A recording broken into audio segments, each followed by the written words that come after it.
Então, seja bem-vindos e seja bem-vindo e bem-vindas. Olha, mais outra pessoa. Vamos dar uma olhada. Vitória. Bem-vinda, Vitória. Seja bem-vinda à Isolada de História. Então, ok, pessoal. Deixa eu já disponibilizar aqui o slide. Lembrando que o que a gente vai ver é exatamente quem estava no presencial conversar sobre aqueles vídeos da aula presencial, beleza? Então, vamos lá, então. Qualquer coisa, pessoal, não está escutando minha voz, está tendo dificuldade em escutar alguma coisa, dá um grito para que eu possa responder, beleza? E aí, então, já vou passar aqui já para o slide para a gente já ver. Deixa eu só aqui. Vamos começar. Opa.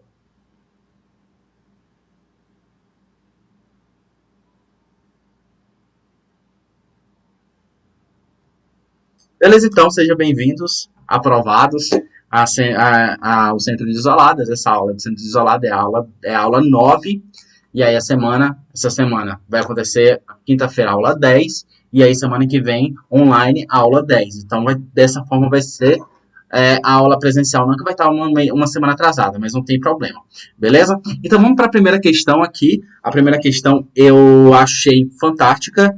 É uma questão muito boa, que é sobre a referência do processo do poder feminino dentro da Revolução Francesa. A gente tem que lembrar que a gente pode falar assim, poxa, qual a importância? Primeiro, mano, é a primeira vez que as mulheres vão se juntar, vão para as ruas exigir participação na política, né? O que era, a gente está falando, pô, de final do século XVIII, né? Então, tu tem noção dessa mentalidade? Aí tu vai lembrar, professor, mas não tem a Hipátia lá, que era ali, participava sim, mas a antiguidade. Depois veio a Idade Média, que colocou as mulheres ali da rabeirinha dessa importância na política. Na Idade Moderna, as mulheres também não participavam da política, a não ser quando eram rainhas. E aí, né?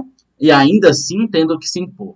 Quando veio a Revolução Francesa, com as bandeiras de igualdade, liberdade, fraternidade, teve toda essa discussão. Será que é importante? Não é importante? Vamos defender? Não vamos defender?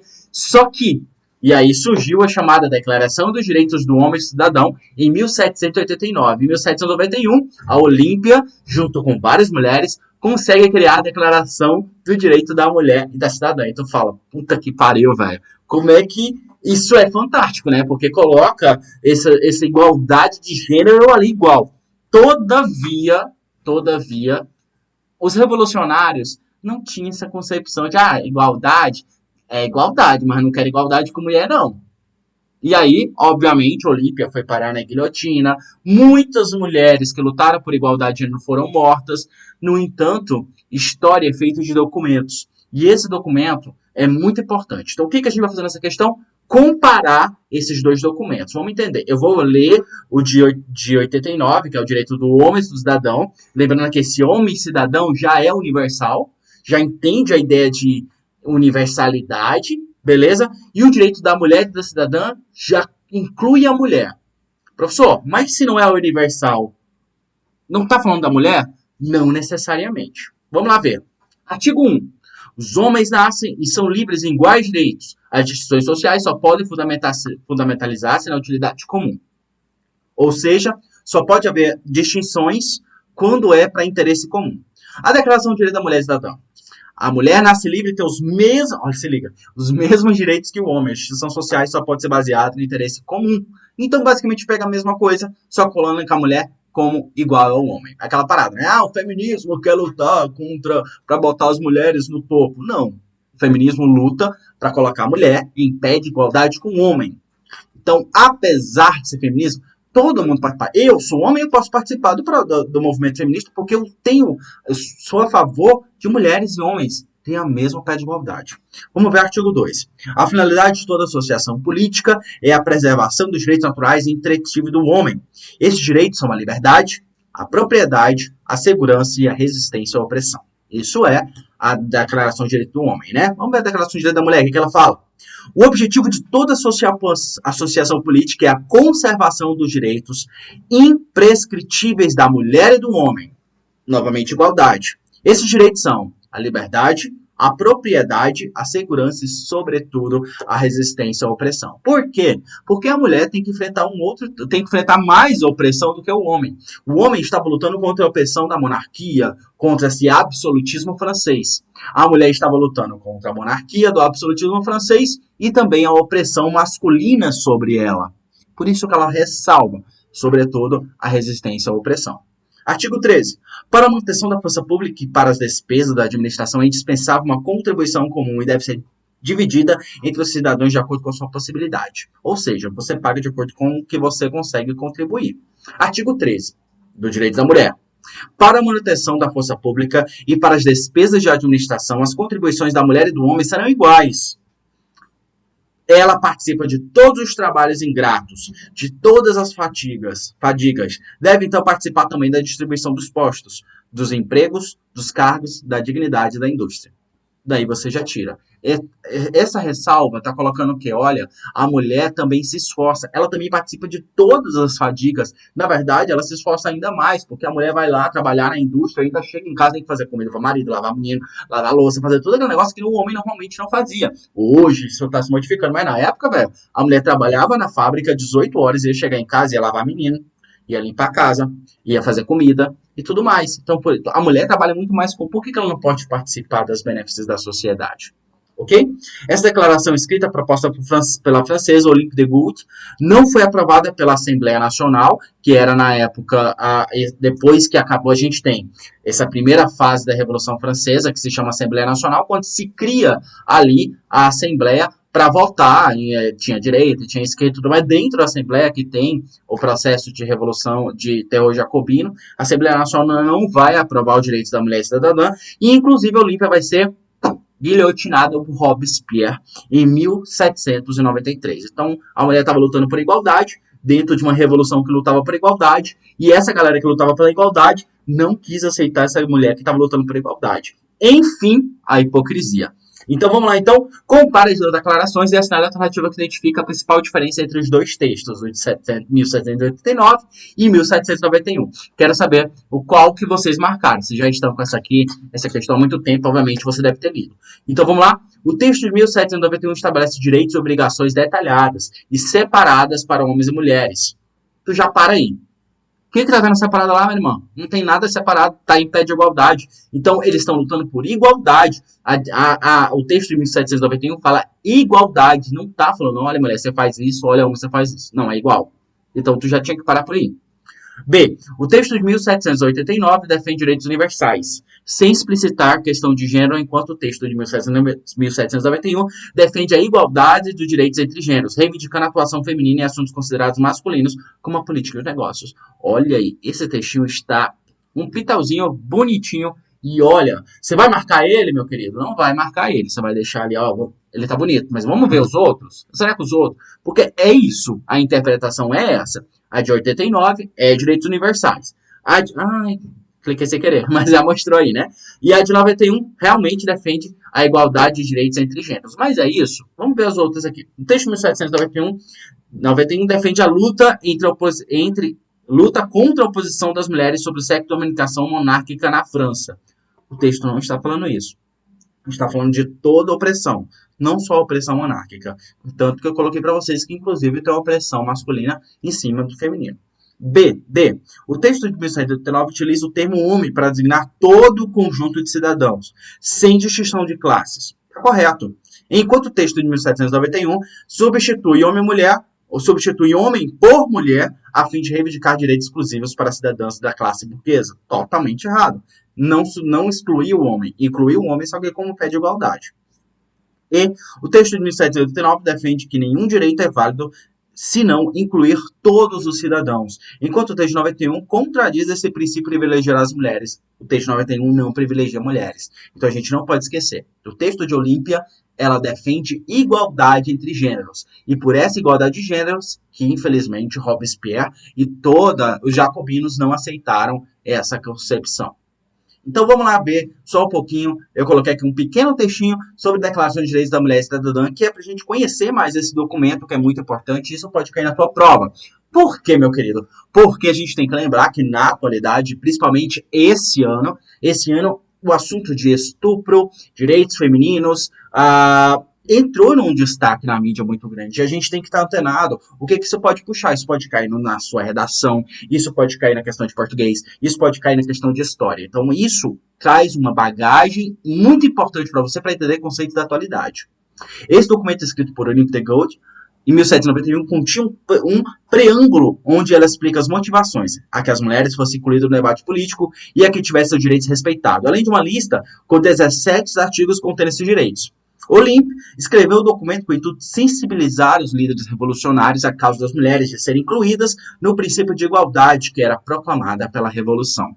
Só que a gente tem que lembrar que isso não ocorreu. O que as mulheres reivindicavam dentro desse processo? Elas reivindicavam principalmente a participação política durante os revolucionários, elas reivindicavam o direito de igualdade e o direito de liberdade, que eram negados por tantos anos, não só o governo francês, mas literalmente todo o mundo negava esses direitos a ela. Então, por isso que é importante. Vou pegar aqui o final. Gente, lembrando, o slide é passado para vocês, esse slide, então ele tem que ser utilizado para vocês como material de estudo. Utilizam. Por isso que eu não leio tudo o que eu coloco. Isso mais dá para você ler na sua casa, você lá bem em paz, com sua farinha, com sua água, com seu café, lá de boa, e aí você vai. Ou deita na sua rede, né Ju?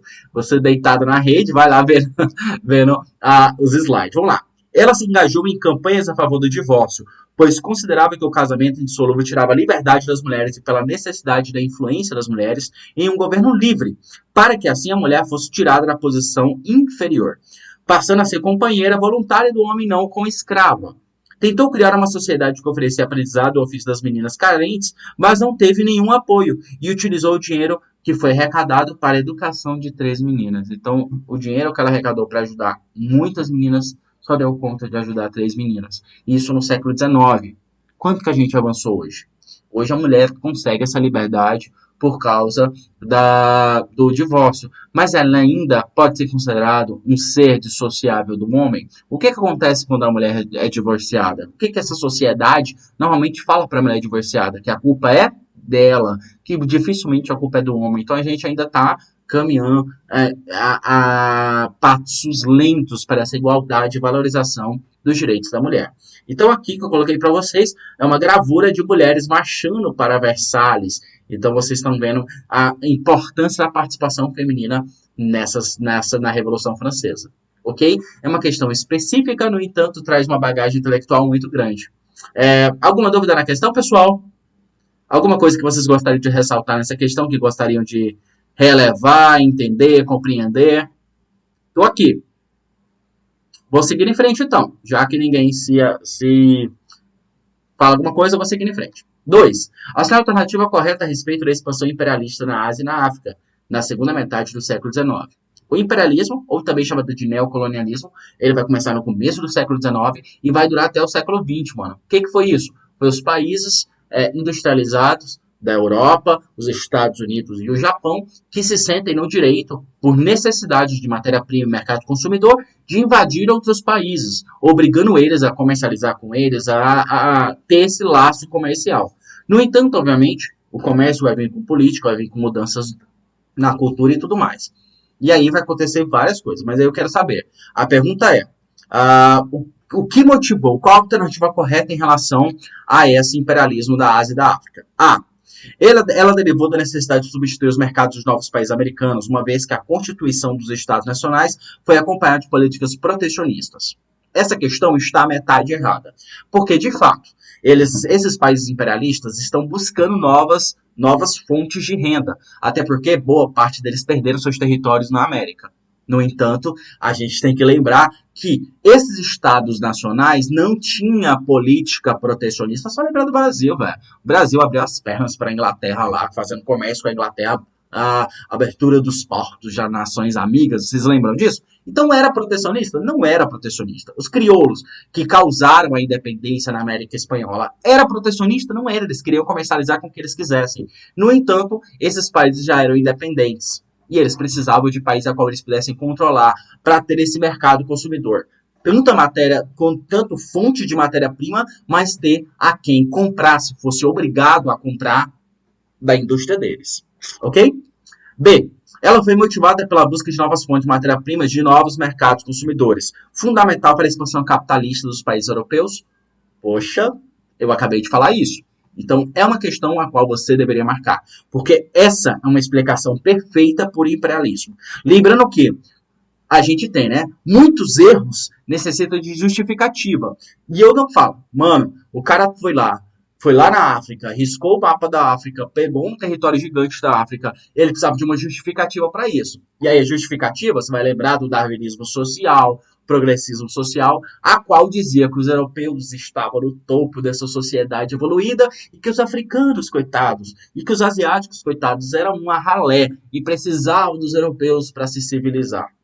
Essa era a justificativa. Mas a realidade, o que era?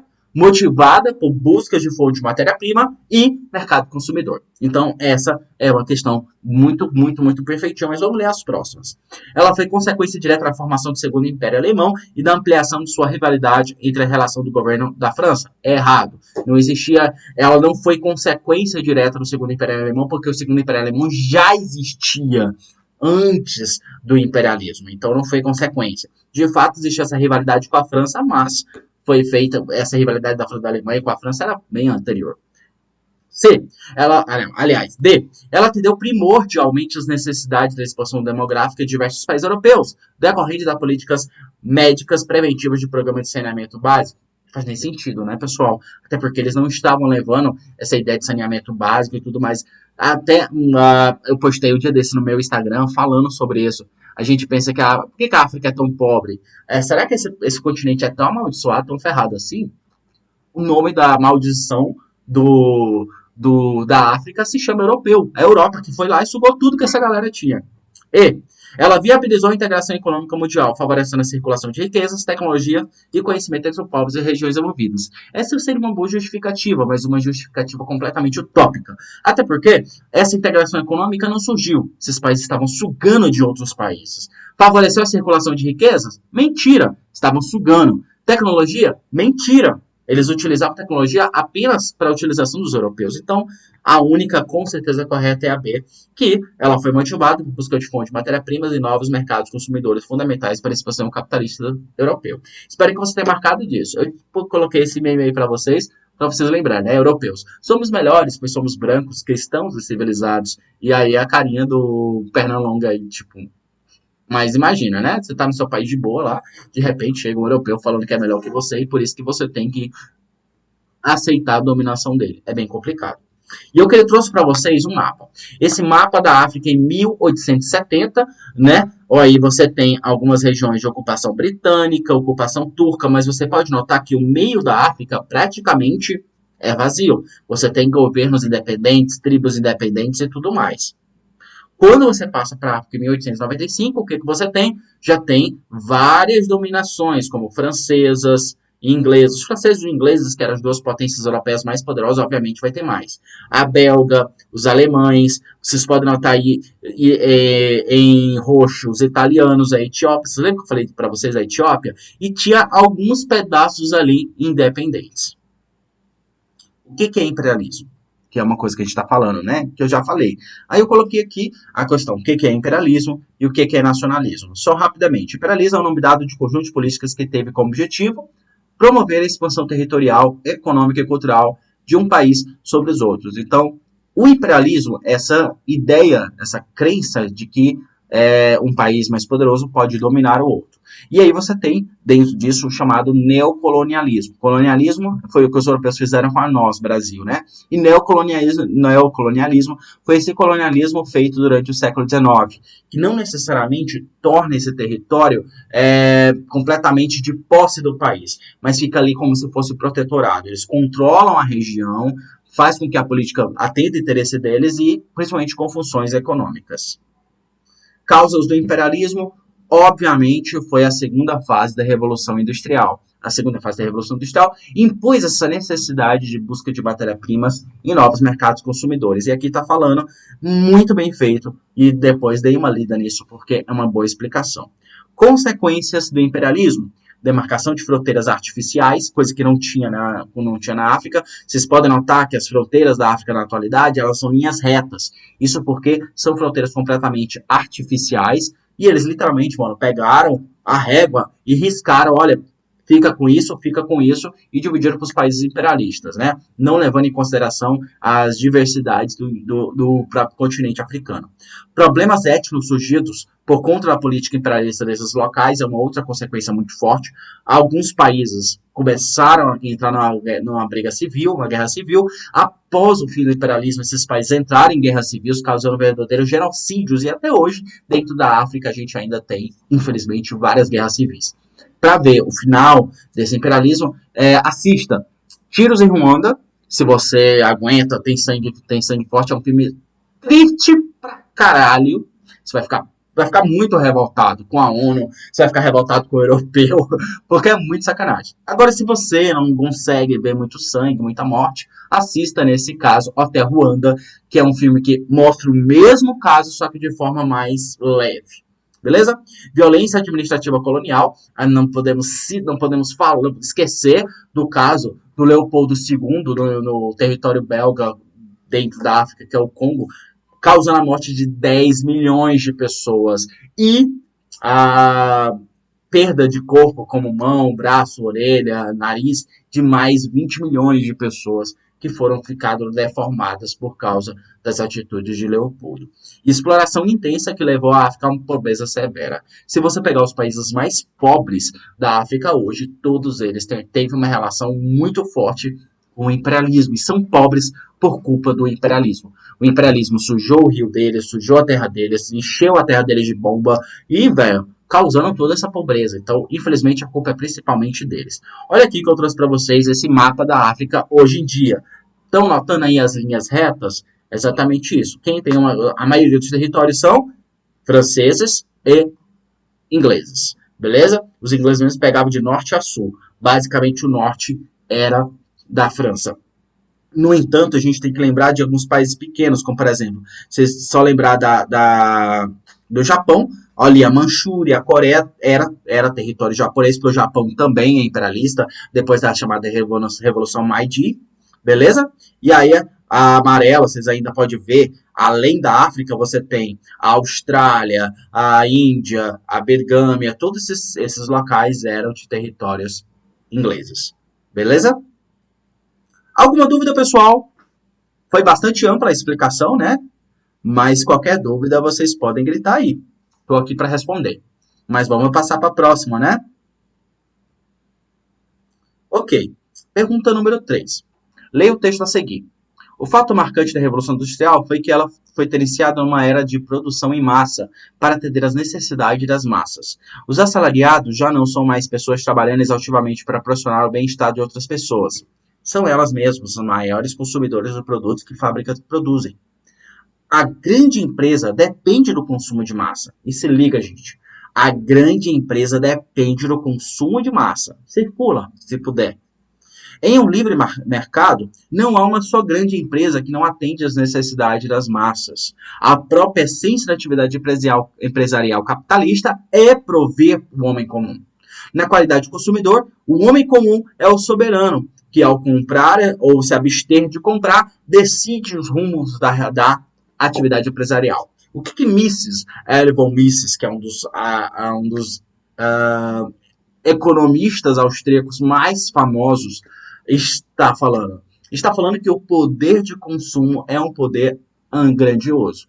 E muitas vezes, dentro de visões mais marxistas, a gente pensa que o poder é de cima para baixo, né? É o burguês que tem o poder sobre o proletariado, sobre as massas. Erich von Mises falou ao contrário. Erich von Mises falou que não é isso. É a massa que tem o poder sobre quem está em cima. Por quê? Porque quem está em cima depende do dinheiro de quem está embaixo. E se a massa falar que não vai comprar, ela não compra. Ok? Então, quando a gente faz os boicotes, a empresa e tudo mais, eu falei na aula presencial, por exemplo, o fato de empresas que ainda utilizam a teste animais, a gente está dando mais preferências para coisas que não poluem, empresas que não utilizam mais testes animais, e isso está modificando as indústrias. Okay?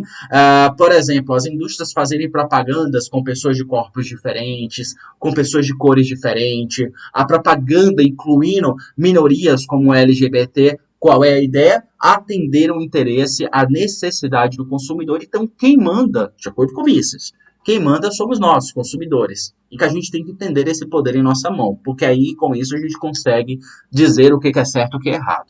De acordo com o economista austríaco Mises, a importância das massas de trabalhadores assalariados para a consolidação da Revolução Industrial consiste a o fato de terem sido explorados pelas indústrias capitalistas que comprovam sua força de trabalho e não pagavam o que era proporcional a essa força. Essa visão é uma visão marxista. Se fosse, qual é a visão marxista? Você marcaria essa. Mas não é o caso, que não é o que Mises está falando. Mises, ele vai transpor esse tipo de pensamento e coloca a massa de trabalhadores como quem manda de fato. No caráter defensivo dos sindicatos, em que essas massas de trabalhadores se formaram nessa época, Mises não está falando de sindicatos. Sindicatos é algo muito mais marxista, trabalhadores do mundo inteiro, unir-vos. E aí unir com sindicatos, né? Era muito mais sindicatos do que necessariamente Mises fala. Mises fala nessa liberdade do homem em se abster de comprar ou não comprar, e obviamente a massa. No caráter inexpressivo do consumo de trabalhadores, já que a indústria não precisava, na Inglaterra do século XIX, de ser o mercado consumidor. Esse consumo, esse caráter inexpressivo do consumo de trabalhadores não existe de acordo com Mises, não é o que está no texto. Nós, consumidores, que temos o poder. No fato de ser a própria massa de trabalhadores, que também era o contingente populacional dos grandes centros urbanos, a massa de consumidores que demanda os produtos industrializados. Corretíssimo. São os produtores, são os consumidores que definem o que tem que ser industrializado. O que é bom, o que é ruim, o que é legal, o que não é legal. No fato do homem comum apontar o texto de ser tornado soberano no intuito do regime político anarquista após a indústria, nem está falando de anarquismo, gente. Mises, ele é a favor de uma coisa chamada de liberalismo, ou seja, a economia andando livremente, defendendo a liberdade individual dos seres humanos. Então, por isso que a D é a única correta. Vamos ver um pouquinho aqui. Ele está falando tanto da Revolução Industrial, né? É uma pergunta sobre a Revolução Industrial. Eu quero lembrar, para quem está vendo esse vídeo, que a Revolução Industrial não cai na federal, cai na estadual. Se cair, é problemático, porque não está na lista de assuntos que caem na estadual, beleza? De que cai na federal, desculpa. A Revolução Industrial foi um período de grande desenvolvimento tecnológico que teve início na Inglaterra a partir da segunda metade do século XVIII, o que se espalhou pelo mundo causando grandes transformações. A Revolução Industrial garantiu o surgimento da indústria e consolidou o processo de formação do capitalismo. Então a indústria, a Revolução Industrial, é uma das maiores mudanças na história da humanidade. E aí vários historiadores, vários sociólogos, vários economistas vão tentar trabalhar disso. Quem também trabalhou em cima disso foi Karl Marx, que vai começar a pensar toda a opressão contra os trabalhadores. Mises, ele nasceu em 1881 e morreu em 1903. Foi um economista teórico, nacionalidade austríaca e posteriormente americana, que foi membro da Escola Austríaca do Pensamento Econômico. É conhecido principalmente pelo seu trabalho do campo da praxeologia, o estudo dedutivo das ações das escolhas humanas, a qual nós podemos escolher e que o mercado trabalha de acordo com nossas escolhas. Então ele é um grande defensor da liberdade econômica, um grande defensor da liberdade individual sobre as ações humanas e que ele considera isso um ótimo ganho do capitalismo. Eu coloquei esse meme porque a Revolução Industrial é uma mudança tão grande na história da humanidade que tu pode destacar nisso em qualquer assunto de redação. Mano, tudo. A Revolução Industrial explica tudo da nossa humanidade. Então, por isso que o carinha bem aí, Revolução Industrial e qualquer tema do Enem, você pode destacar porque, mano, sempre vai te ajudar a entender melhor a sociedade na atualidade. Alguma dúvida? Alguma coisa, alguma ressalva que vocês gostariam de falar?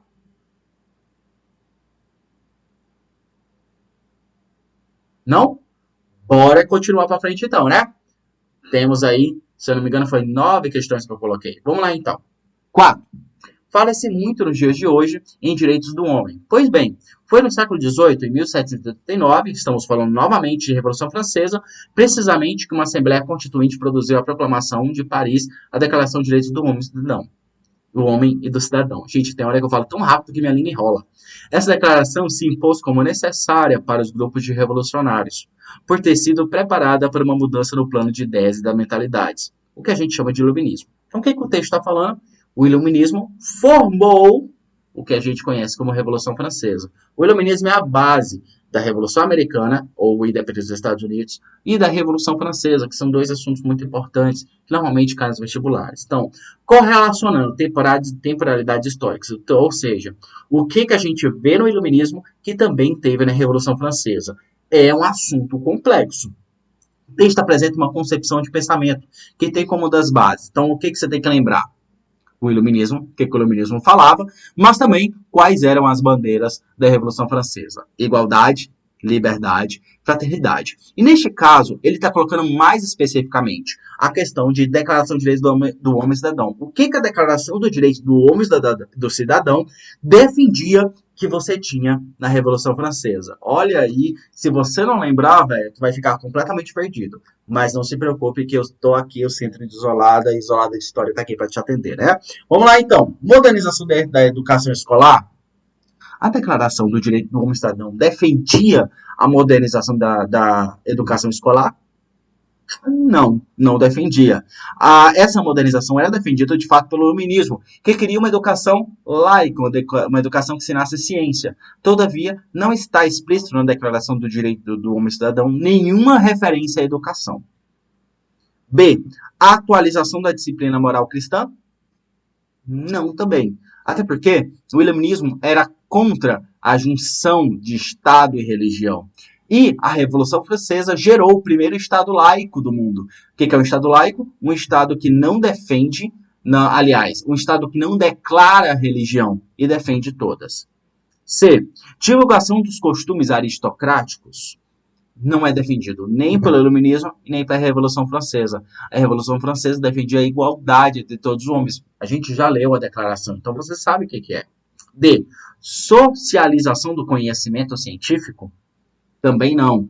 Era um assunto muito defendido por iluministas. Todavia, não tem isso na Declaração dos Direitos do Homem e Cidadão, essa defesa da ciência como fonte de educação. Sobrando apenas uma, a E, universalização do princípio de igualdade civil. De fato, nós temos isso tanto na Revolução Francesa quanto no Iluminismo. Na casa da Revolução Francesa, a gente tem isso na Declaração do Direito do Homem e Cidadão, que era algo defendido. A igualdade civil entre todos os homens. Ok? Olha, tá certo. É isso mesmo. Ok? Então, o Iluminismo na Revolução Francesa. Qual a relação? O Iluminismo se propagou entre os burgueses e impulsionou o início da Revolução Francesa. Esse movimento intelectual fazia duras críticas a práticas econômicas mercantilistas, ao absolutismo e aos direitos concedidos ao clero e à nobreza. Direitos que, na verdade, são privilégios, eram privilégios. Seus autores mais conhecidos são Voltaire, Montesquieu, Rousseau, Diderot e Adam Smith, que são grandes nomes do Iluminismo que vai influenciar na Revolução Francesa. Alguma dúvida, gente? É uma questão ali sobre Iluminismo, né? Então, é um assunto bastante discutido, a gente tem que lembrar disso. E a Revolução Francesa também a gente já discutiu. Não fica mais importante nessa questão lembrar que o Iluminismo tem relação com a Revolução Francesa. Ok? Vou partir para a próxima, tá bom, minha gente? Então, vamos lá. 5. Responda a questão, com base nas afirmativas a seguir sobre as cruzadas na Baixa Idade Média. Então, a gente saiu do Iluminismo e foi para as cruzadas, ok? 1. Vários setores da sociedade europeia tinham interesses nas cruzadas. A Igreja, o Império Bizantino, os nobres sem terras e as cidades comerciais italianas?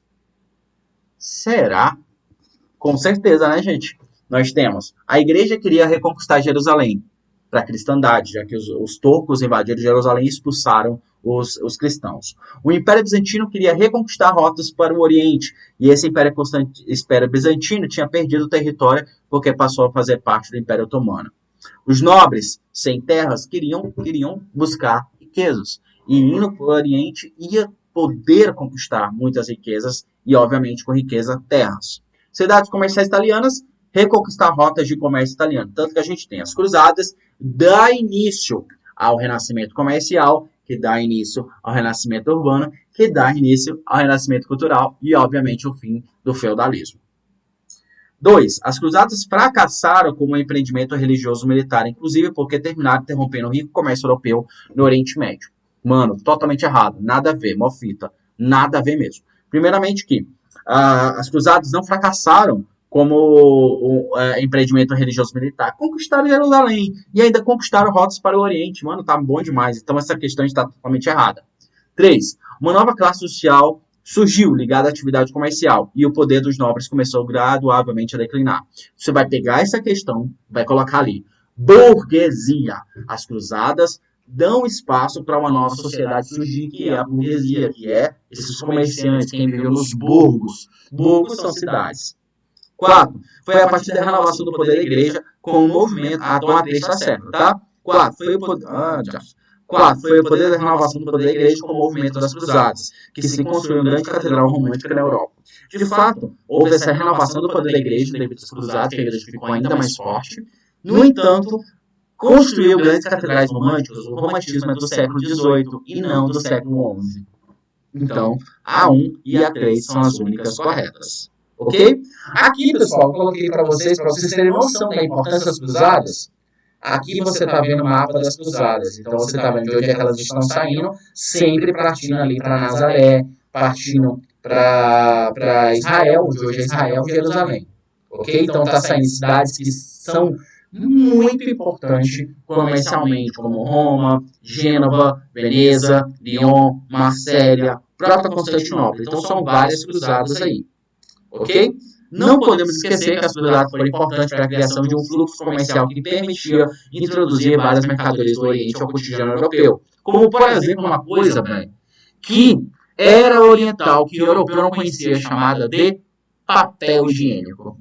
Acreditem, papel higiênico era coisa lá dos chineses, que foi adotada pelos europeus, porque os europeus na época eles se lavavam, né? Ou passava apenas algo ali, um pano para limpar a própria bunda, porque não conhecia.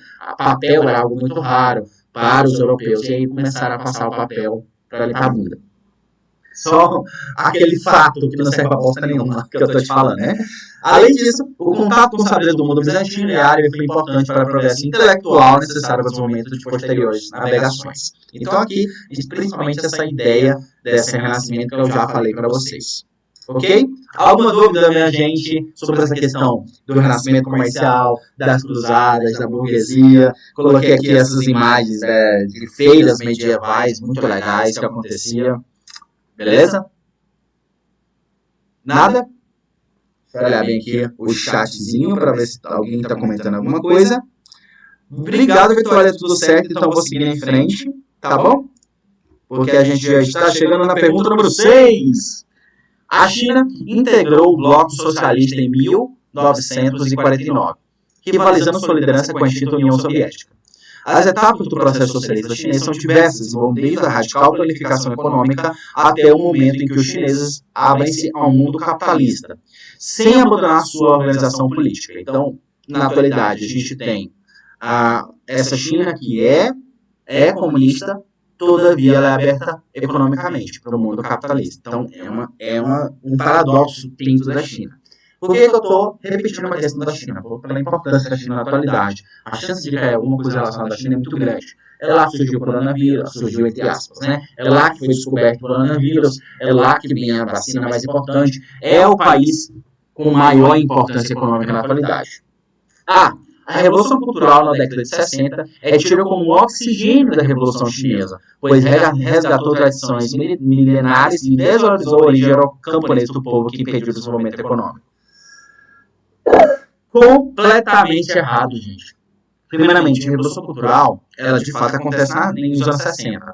Ela de fato é oxigênio da Revolução Chinesa. Mas resgatar tradições milenares, não. Na verdade, eles estavam tentando romper com essa tradição milenar da China e criar uma revolução, criar uma cultura comunista na China, coisa que não tinha. A cultura chinesa era uma cultura monárquica, uma cultura tradicional, e a ideia era romper com isso. Então, com certeza, a incorreta é a A. Mas vamos ver as próximas, que são explicações, né? E tem uma importância grande. B. Ao final dos anos 70, a China abre ao mundo e ingressa na ONU. Com a morte de Mao Tse-tung em 1976 e a exclusão de radicais maoístas do poder, se iniciou um processo de planejamento intitulado de As Quatro Modernizações, que englobava a indústria, a agricultura, a defesa e a cultura.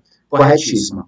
Você tem essa a ideia da China, após a morte de Mao Tse-tung, se abrir ao mundo, em tentar atacar um pouquinho esse culto excessivo à personalidade de Mao Tse-tung. Não que Mao Tse-tung será esquecido, ele ainda é lembrado como revolucionário, mas não como esse culto ao líder que era totalmente exacerbado, totalmente falava, todo mundo que falava contra Mao Tse-tung era perseguido. C. Nos anos 80 houve a desmaoização da China, propunha repensar o papel desempenhado por Mao Tse-tung, combatendo a culto a sua personalidade e a humanização do regime e se reabilitar a liderança expurgada durante a Revolução Cultural. A B tem uma relação muito próxima com a C, falam praticamente a mesma coisa. As relações políticas entre a China e a União Soviética foram rompidas durante os anos 50, devido a discrepâncias ideológicas, conflitos fronteiriços e diversas sobre questões internacionais. Com a ascensão de Gorbachev, houve uma reaproximação entre esses dois países. Corretíssimo. Até hoje, a China e a Rússia têm uma relação próxima e diplomática. E o desenvolvimento tecnológico que ajudou a modernizar a China possibilitou a abertura para o Ocidente, como pode ser visto nas Olimpíadas de 2008. Mas o governo chinês não se descuida dos chamados perigos, como a excessiva ocidentalização, e mantém rígida a política que visa controlar os hábitos de consumo e informação da sociedade. Até hoje, a China é muito controladora com a população. Então, tem toda a relação com conquistar o enunciado. Então, por isso, que a única concepção correta é a A, falando sobre a Revolução Cultural. Por isso que eu coloquei esse texto sobre a Revolução Cultural. O que foi a Revolução Cultural? Foi uma campanha política ideológica promovida por Mao Tse-tung entre 66 e 76 na República Popular da China. Na Revolução Cultural, Mao mobilizou massas do país, sobretudo os estudantes, nas chamadas Guardas Vermelhas, para perseguir todos aqueles que eram enxergados como risco à Revolução, mas também todos aqueles que tinham pensamentos conflitantes com ele mesmo. Para isso, ele cria sempre a figura desse líder paternal, esse líder amoroso que cuida de todo mundo, mas também todo mundo que falava contra Mao Tse-tung era visto como errado, como pessoa ruim, como pessoa burra, que deveria ser expurgado da sociedade chinesa. Não é à toa que durante a Revolução Cultural, que acontecia ali no mesmo momento do Grande Salto adiante, matou milhares e milhares de pessoas.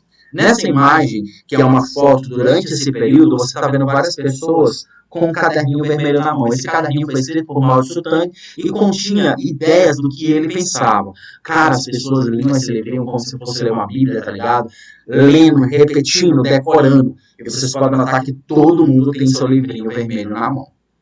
Aqui são imagens de professores sendo espancados e humilhados por acusações de serem antirrevolucionários ou por propagar alguns dos quatro velhos. Quais são esses quatro velhos, professor? Velhas ideias, velha cultura, velhos hábitos e velhos costumes. Então era muito comum eles colocarem essa placa mostrando que eles são em vergonha a China e eles serem espancados. Mulheres normalmente eram estupradas até a morte. Ok?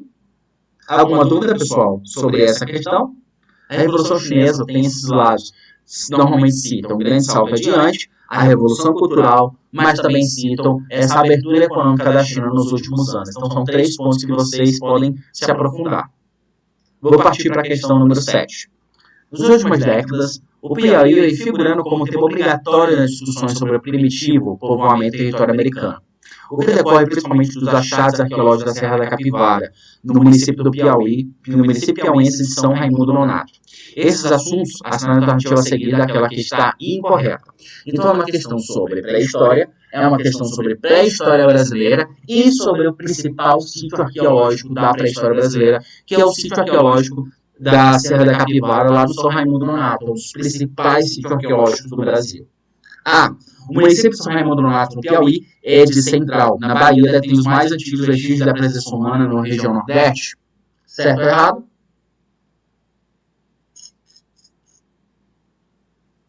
B. O acervo arqueológico de São Raimundo Nonato é administrativo pela Fundam, Fundação Museu do Homem Americano. Correto. A arqueóloga. Eu vou falar o que está certo e errado. A está correta, beleza? É um dos mais importantes vestígios da presença humana da região Nordeste e do Brasil. A B também está correta. O sítio arqueológico é administrado pela Fundam.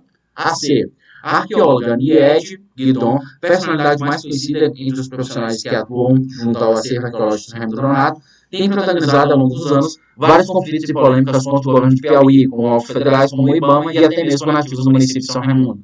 Correto. Por quê? Porque ela quer preservar e defender esses sítios arqueológicos. E muitas vezes isso bate de conflito com pessoas que querem plantar, pessoas que querem cuidar da terra, produzir na terra. Essa terra que é sítios arqueológicos.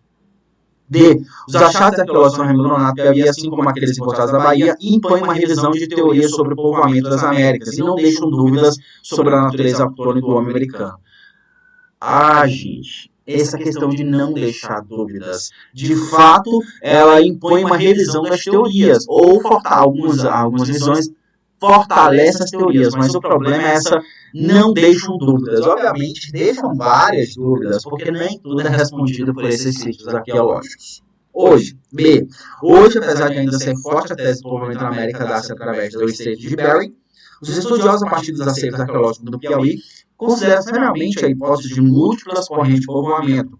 Quanto à data da chegada dos primeiros povoadores, ainda há muitas controvérsias. No entanto, em rigor, nada definido e estabelecido. A explicação está na E. Então, por isso que a D está incorreta e a E explica por que ela está incorreta, porque não deixa nada, não tem como. Ela até fortalece a ideia da chegada desses povoados. No entanto, não tem como definir. Existem várias controvérsias desses sítios arqueológicos que não deixam nada estabelecido. E eu trouxe fotinhas aqui. Aí você está vendo aí um monte da Serra do Capibara, beleza? E aí os desenhos essa arte rupestre nessa serra. Vocês podem notar que é muito bem feito os desenhos. Eles estão muito fortes até hoje, apesar de ter mais de 5.000 anos. E por isso ele é tão importante para interpretar o povoamento, quem chegou aqui primeiro, o que eles pensavam, como chegaram e tudo mais. Alguma dúvida? Vamos para 8? Vamos lá. E vocês podem notar que daqui para frente vai ser só perguntas sobre história do Brasil. De começo, e fosse qual fosse após a exploração cabralina, há importante conhecimento geográfico sobre o Brasil. O interesse de Dom Manuel pelos seus novos territórios na América foi o que parece mais de uma ordem estratégica do que econômica.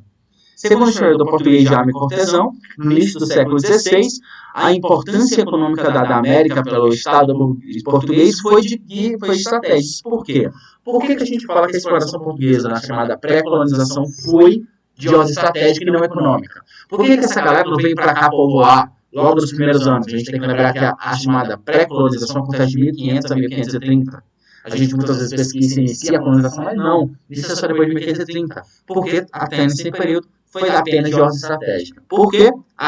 Apesar de terem sido encontrados imediatamente metais preciosos, territórios portugueses não tinham maior interesse nelas. Primeiramente, não encontraram metais preciosos no Brasil. Não encontraram. Demoraram mais de séculos para encontrar. B. As comunidades indígenas do litoral sul da América eram hostis a qualquer contato com os portugueses, o que impediu o desenvolvimento da atividade econômica no país. Eles poderiam ser nervosos, poderiam ser hostis quanto fosse. Os europeus eram superiores por ter arma o suficiente. Então, novamente, não é essa a questão. C. A extensão do litoral e o clima tropical impediu o desenvolvimento de atividades econômicas que permitissem a produção de bens valorizados na Europa? Errado. O clima brasileiro, o território brasileiro era totalmente a favor de economias extrativistas como a cana-de-açúcar, coisa que eles vão produzir depois. Mas eles não tinham interesse. O Oriente ainda rendia muito dinheiro para os europeus, então eles não tinham interesses aqui. O interesse português estava voltado para o Oriente, e o controle do litoral sul da América deveria garantir fundamentalmente o monopólio da navegação do Rota do Cabo, e aí você tem uma nova rota graças ao Brasil. E por isso que a gente fala estratégia. Eles saíam da Europa, vinham para o Brasil, e do Brasil conseguia circular a Rota do Cabo, fazer circular o Cabo da Esperança mais rápido. Então, tudo isso para ser mais rápido nessa exploração. Então, por isso que essa está correta. E a instalação das feitorias que estimularam o plantio pela comunidade indígena do pau-brasil, produzir produto valorizado no mercado europeu e por isso gerador de lucros para o Estado burguês. Certo ou errado? Errado, né? A instalação de feitorias para plantio, não era plantio, gente, era para extração, era aqueles campos produzidos. Então, por isso que a gente não pode falar disso. Por isso que a única correta é a D, esse interesse que valorizou o Brasil apenas como uma feitoria para a roda de comércio ali, né? Então, quais... Professor, Oi. Então essa tá errada por conta dessa parte aí que ele fala do plantio. E não era só extração. Exatamente, eles não plantaram pau-brasil. O pau-brasil já existia no Brasil, eles apenas exploravam, extraíam. Sim, mas as feitorias já existiam desde o início ou, tipo, teve uma época, assim, que eles começaram a construir? Porque tiveram que construir, né, óbvio. Feitorias são postos de comércio. Eles não constroem, eles transformam aquilo ali em postos de comércio. Então eles fizeram feitorias logo no começo.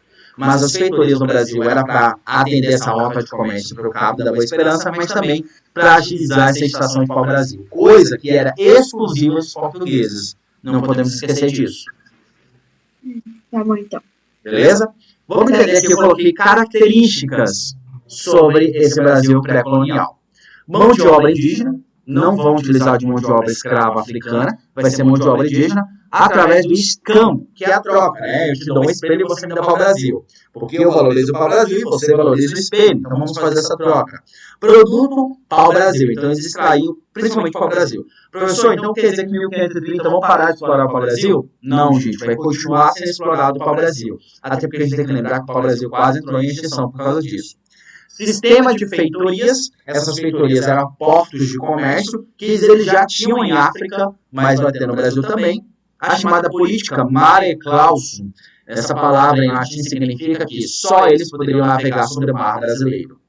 Corsários, o que são corsários? Eles vão pegar pessoas, vão falar, olha português, vocês são tipo piratas, eles são piratas na verdade, vocês podem ir para o Brasil explorar o pau-brasil porque você vai em meu nome. Isso se chama corsários. Corsários são piratas, pessoas independentes que têm barcos, que podem lá explorar porque são autorizados pela coroa. Expedição guarda-costas. Já no final desse período de pré-colonização, você vai ter alguns navios militares guardando as costas brasileiras para impedir que outras nações, como os franceses, que tentaram pegar o Brasil de todo modo, explorassem o pau-brasil. Então você tinha essa guarda-costas. São expedições para impedir que outros países explorassem o pau-brasil. Sobre ali, esses territórios de exploração portuguesa, notem bem aí, eles saíam da Europa, passavam pelas Ilhas Madeiras, as Ilhas de Cabo Verde, iam para o Brasil, e do Brasil ia para onde? Para o Oriente. Então era apenas um caminho que eles também utilizavam. São as várias rotas utilizadas.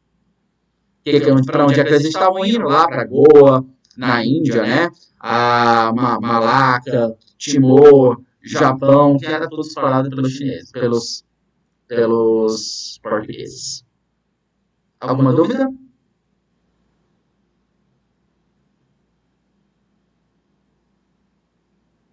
Vou seguir em frente então, gente.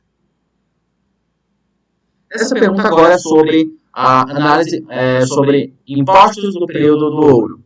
Analise as colunas abaixo sobre a fiscalização da atividade mineradora do Brasil. Essa questão de todas as questões são as mais fáceis. No entanto, ela traz uma importância gigantesca. Você tem que lembrar, normalmente, na escola, a gente aprende o quinto e o sistema de captação. O quinto é 1/5, ou seja, 20%. Certo? É 20% do que eles produziam. Também chamado de carinhosamente pelos mineiros de quinto dos infernos, porque eles achavam que 20% de tudo que eles produziam era um valor muito alto a ser pago. A finta, o que é a finta? É a cobrança 15 dias, aliás, a cobrança quantia anual fixa a cerca de 30 arrobas. Então a finta era um pagamento anual, como se fosse imposto de renda, anualmente do que era produzido. Sistema de captação era o imposto por escravo. Normalmente ali 600 gramas de ouro por escravos. E derrama era um imposto por atraso. Era aquele pagamento, você pagou, demorou para pagar o imposto, você paga a derrama, que é o atraso no pagamento de imposto. Por que eu falei que era mais fácil? Porque se você soubesse o que era quinta é C, só tem uma C, que é a C aqui. Então, por isso que eu falo que é 1C, 2A, 3D, 4B, que é a única que tem. Por isso que era mais fácil. Coloquei esse meme aqui porque essa questão é autoexplicativa, né, gente? Mas é uma brincadeira, né? Quando eu encontro alguém de Portugal, devolva meu ouro. Porque os caras levaram muito ouro graças a esses impostos absurdamente altos. Então é muito importante que vocês voltem nessa questão e lembrem esses impostos, porque eles trazem uma explicação real. Aí eles explicam o que esses impostos falam. Essa imposição do Estado após o produto minerador durante o ciclo do ouro, essa imposição do Estado criou mecanismos para a exploração do ouro e tudo mais. Posso passar para a questão 10? Vamos lá para 10, então.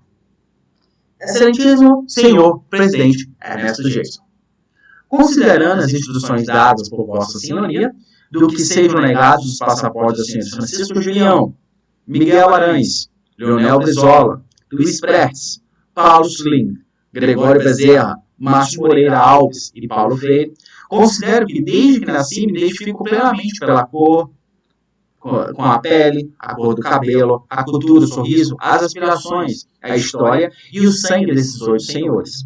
Considero tudo isso por imperativo de minha consciência. Venho por meio deste devolver o passaporte que, negado a eles, me foi concedido pelo órgão competente do governo. Então, quem fez isso foi o Enfio, que era um importante cartunista do período. Um cartunista que criticava, através do humor, o período da ditadura militar.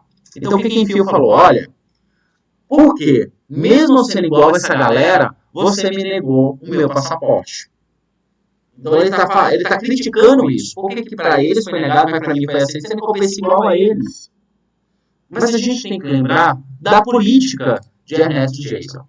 Geisel, ele falava, ele já é o quarto presidente do período militar, ele falou que o papel dele era abrir democraticamente o Brasil. No entanto, de forma lenta e gradual. Isso marca o governo de Geisel. Beleza? Então, essa política lenta e gradual explica por que ele nega para alguns, mas concede para um. Então, eles vão escolher para quem que eles fazem, quem que eles vão prender, quem que eles não vão prender, faz vista grossa para um, faz vista grossa para outro. Então, vamos lá. Censura moral das produções culturais? Não, né? Apesar do cartunista ser produtor cultural, os outros, Paulo Freire, Leonardo o Brizola, o Júlio Prestes, eles eram políticos, não necessariamente artistas. Limite no processo de decisão política, de fato tinha, porque ele está criticando isso. Esse limite no processo, ele estava criticando por que para eles não foi negado e para mim foi aceito. Sendo que nós dois pensamos iguais, por que não abre para todo mundo? É uma crítica exatamente a esse limite no processo de decisão política. Essa distinção política que ocorria no governo Geisel e em todo o governo militar. Interferência militar de países estrangeiros é uma crítica ao governo brasileiro, não ao governo estrangeiro. Representação social de agremiações partidárias, ele está fazendo crítica, a gente tem que lembrar que não, né? Até porque, se o Enfio tivesse sido negado igual aos outros, seria até, porque eu sou de esquerda, mas não, ele falou, poxa, eu sou de esquerda, para mim foi aceito. Mas por que para os caras não foi aceito? Por que está tendo essa distinção? Impedimento nas eleições das assembleias estaduais, não existia esse impedimento. Então também ele está fazendo criticar isso. Então a única questão correta é limite ao processo de distinção política. Essa limitação de limitar para uns e aceitar outros. Então, na carta de Enfio e a Geisel, demonstra que o processo de distinção política durante a ditadura militar teve seus limites. Isto é, percebido por meio da negação de passaportes para militantes e políticos de esquerda, como Leonel Brizola. Este é um exemplo do processo de sístole e diástole. Se liga nisso aí. O que é isso? Diástole é essa abertura lenta com momentos de repressão, a sístole. Então, ele faz essa abertura, mas reprime. Abre para um, mas reprime para outro. Eu coloquei para vocês aqui uma charge do Enfio nesse período de Geisel, a qual fala, a menina fala, meu pai é cantor, o outro, meu pai é compositor, minha mãe é atriz, meu pai é escritor, meu pai é teatrólogo, pois o meu é cineasta, tá? O meu é jornalista, e o meu pai que é humorista. E o último menino fala, meu pai é censor. E todo mundo, caralho, velho, agora lascou tudo. O pai do menino é censor. Ou seja, ele censura meus pais. Censura o compositor, censura o escritor, censura o teatrólogo, censura todo tipo de cultura. Ok? Então, essa é um exemplo de charge que pode falar sobre censura, principalmente o ato institucional número 5, que impõe a censura de fato. Então, é uma charge muito comum nos vestibulares. Beleza? Vamos para a próxima, então. Essas duas últimas questões é muito fáceis, então elas não vão ser difíceis para vocês. A primeira, charge da capa Umali de 1904. Em 1904 a gente está falando, obviamente, de revolta da vacina, ok? Revolta da vacina, gente, também, ela tem chance de cair nos vestibulares, a chance grande. Vamos lá. A imagem representa as manifestações na rua da cidade do Rio de Janeiro, nas primeiras décadas do século XX, que integraram a revolta da vacina. Considerando o contexto político-social da época, essa revolta revela o que a imagem e a revolta da vacina revelam. O que eles estavam defendendo? Então é uma pergunta muito teórica que você tem que lembrar que é a revolta da vacina. A insatisfação da população com os benefícios de uma modernização urbana autoritária, com certeza, né, gente? Era essa a insatisfação. A população, ela não acreditava nessa modernização, não acreditava nesses benefícios, até porque esses benefícios vinham com o autoritarismo do governo. A polícia da vacina, a expulsão deles do Rio de Janeiro e tudo mais. Então, com certeza, é as outras. Consciência da população sobre a necessidade da vacinação, sobre a educação da epidemia, não era. A população não tinha essa consciência porque lhe foi negada essa consciência, foi negada essa informação a eles. C. Garantir o processo democrático instaurado com a República através da defesa da liberdade de expressão. Não tinham liberdade de expressão. Essa galera está revoltada e eles mandaram a polícia meter um cacetete neles mesmos. Não é diferente hoje, né, minha gente? D. O planejamento do governo republicano na área da saúde que abrangia a população em geral é errado. A população rica, normalmente, não recebia policiais na porta deles para vacinar. Eles iam vacinar sem necessidade disso, quando queriam, né? Porque também não tinha esse controle. Será que todo mundo vacilou? Não tinha, era mais para a população pobre. Ao apoio do governo republicano pela atitude de vacinar toda a população em vez de privilegiar a elite, é errado. Eles queriam vacinar a população mais pobre. E só que essa vacinação sempre era acompanhada de bastante violência. E é isso o que a revolta da vacina lutava contra. Então, esse texto é um texto falando sobre a revolta da vacina, é um texto falando sobre Oswaldo Cruz, é um texto falando sobre a higienização do Rio de Janeiro. É um texto muito longo que é muito importante você dar uma lida depois com bastante calma, beleza? Só para lembrar aqui, o movimento rebelde foi dominado pelo governo, que prendeu e enviou algumas pessoas para o Acre. Em seguida, a lei da vacina obrigatória foi modificada, tomando facultativa o seu uso. Então, a população se revoltou tanto que se tornou facultativo o uso da vacina. Lembrando que a varíola desapareceu nos anos 60, anos 50 e 60. Ela foi erradicada no Brasil, graças à vacina. No entanto, devido a movimentações anti-vacinas no Brasil na atualidade, infelizmente a varíola voltou a fazer mortes no Brasil em 2019 e 2018. Olha aqui esse meme, compartilhei esses dias, né? Tipo, vou votar o cara da vacina, né? E aí eu revolto. Não vota, que é a vacina, né? É um meme do História no Python, muito bom. E eu compartilhei lá no meu Instagram. Vamos para a última questão, gente. 12. Aqui a gente já está, deixa eu só ver quantos minutos de aula. Olha aí, já estamos no seu... Cadê? 1h02. Foi bem rápido, né? Até porque quando está em sala de aula a gente discute. Então vamos para a última questão. E aí, semana que vem, mais questões. Vamos lá então. 12.